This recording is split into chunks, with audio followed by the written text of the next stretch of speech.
بسم اللہ الرحمن الرحیم۔ میری جس دفتر میں نوکری لگی وہاں کا چپڑاسی ہر وقت اداس روتا رہتا۔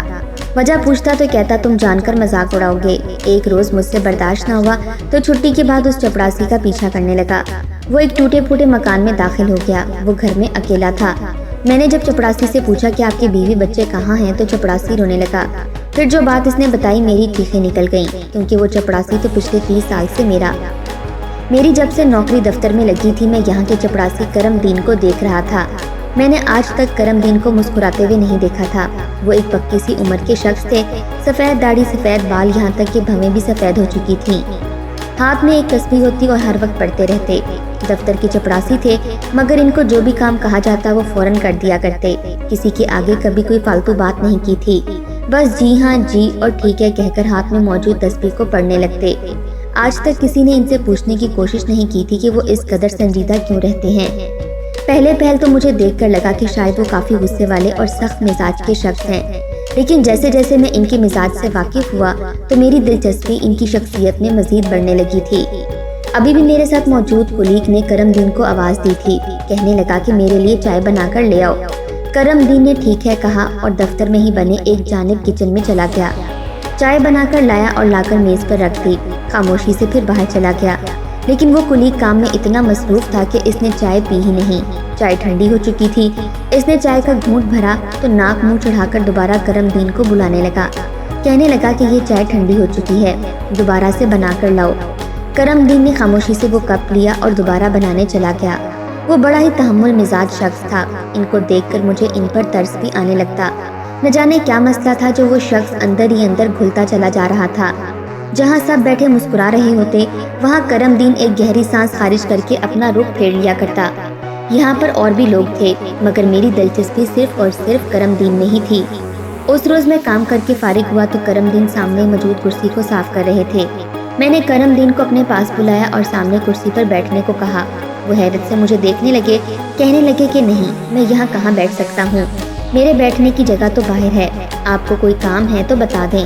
مگر میں ان سے کہنے لگا کہ آپ ہر وقت سنجیدہ کیوں رہتے ہیں، کبھی مسکرا بھی لیا کریں۔ آپ کے سامنے اگر ہنسی مذاق بھی کر دیا جائے تو آپ یوں ہی سنجیدگی سے دیکھتے رہتے ہیں۔ مسئلے مسائل تو ہر ایک کی زندگی میں ہوتے ہیں، لیکن اس کا یہ مطلب تو نہیں ہوتا کہ ہم مسکرانا ہی چھوڑ دیں۔ میری اس بات پر کرم دین نے ایک گہری سانس خارج کی، پھر چہرے پر پھیکی سی مسکراہٹ لا کر کہنے لگے کہ بیٹا جی، ہنسنے کھیلنے کے دن، مسکرانے کے دن تو آپ لوگوں کے ہیں، ہم لوگ تو اپنی عمر گزار چکے ہیں۔ کرم دین کی یہ بات سن کر میں کہنے لگا کہ اس کا یہ مطلب تو نہیں کہ انسان پر بڑھاپا آ جائے تو وہ بالکل ہی سنجیدہ رہنے لگ جائے، تھوڑا مسکرایا کریں، لوگوں کے ساتھ بات چیت کیا کریں، آپ کا دن اچھا گزر جائے گا۔ وہ جی بہتر ہے کہہ کر وہاں سے چلے گئے، جبکہ مجھے لگ رہا تھا کہ جیسے وہ کچھ کہنا چاہتے ہوں مگر کہہ نہ پا رہے ہوں۔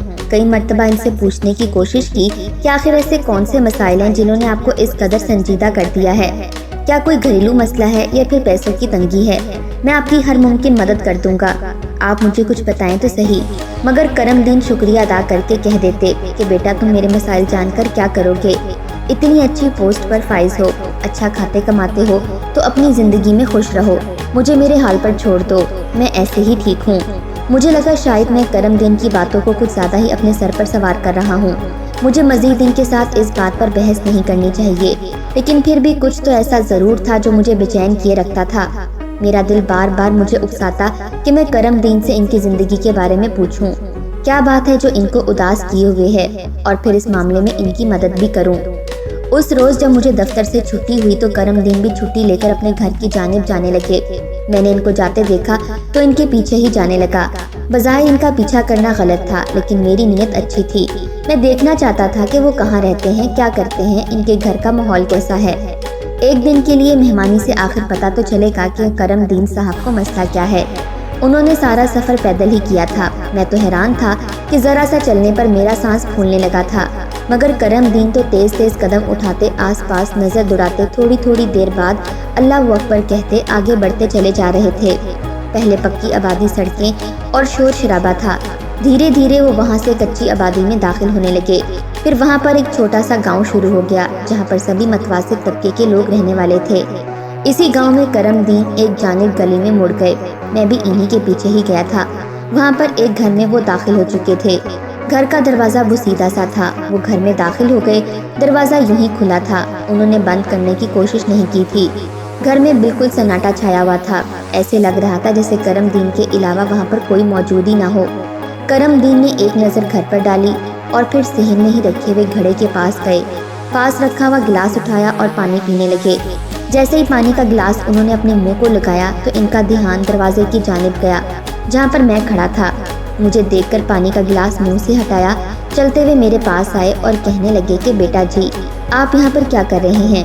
میں نے مسکرا کر انہیں دیکھا اور کہنے لگا کہ کچھ نہیں، بس آپ سے ملنا چاہتا تھا، 2 گھڑی بیٹھ کر آپ سے سکون سے بات کرنا چاہتا تھا۔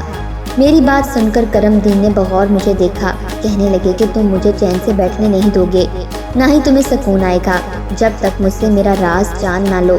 میں نے مسکرا کر کہا کہ جی بابا، میں جاننا چاہتا ہوں کہ آپ اس قدر اداس کیوں رہتے ہیں؟ آخر ایسے کون سے مسئلے مسائل ہیں جنہوں نے آپ کو پریشان کر رکھا ہے؟ وہ مجھے اپنے گھر کے اندر لے آئے تھے۔ گھر میں واقعی ان کے علاوہ کوئی بھی موجود نہیں تھا۔